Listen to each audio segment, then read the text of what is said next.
Sabi ng DTI, ang 500 pesos ay sapat na para sa basic Noche Buena meal ng isang pamilya na may 4 hanggang 5 membro.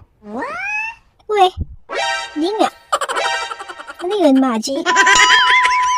Noche Buena items for this year, majority of them have no price increase from last year's 2025. So, and then after that, tinanong sa akin, kasha na ba po yung 500 pesos? Then I said, yes, kasha ng 500 pesos. But it depends on the number of the family members. Kasi usually, ang family members na kasha itong 500 is mom, dad, and 2 children. Yun po yung explanation ko dun sa 500 pesos. But again, the Noche Buena celebration or Noche Buena handa will depend on the number of family members or even extended relatives that will be joining the Noche Buena celebration. May sinasabi po si DTI Sec Roque na kasya na raw ang 500 pesos para makapaghanda sa Noche Buena. At ang sabi po niya, and I quote, kung tutuusin 500, makakabili na kayo ng ham.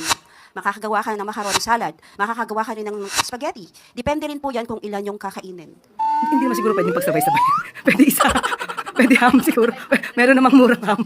Meron, di ba? Yung per shape, mura lang yun. Well, anyway, doon mas maganda po na mas maliwanag po niya kung ano po at paano niya makukompute yung pagbibili ng ham sa halagang 500 pesos. Baka dalawa nga po mabili sa ganyan.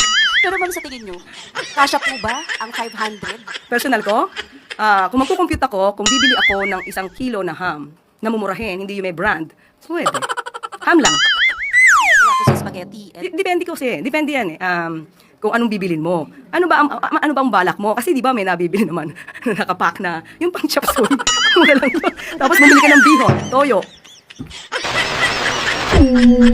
Okay, sige. Kakasa ako sa challenge mo. Pero dapat challenge mo rin ang sarili mo, ah. So, itatry natin ang ham, macaroni, at saka spaghetti. Later.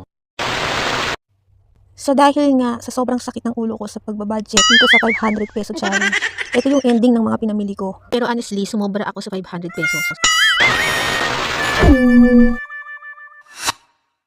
Ito na yung computation ko. And the total is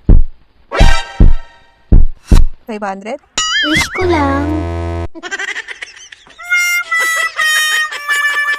965. Sa tingin ko, pwede naman yung 500. Hatiin mo nga lang lahat ng ingredients na binili ko dito. Kalahating sibuyas, kalahating bawang. Tapos, 2 tao lang yung pwedeng kumain.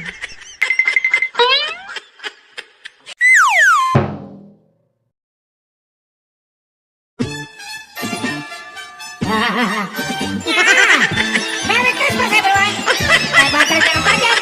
Noche Buena! Tahimik ang gabi at walang nagsasaya.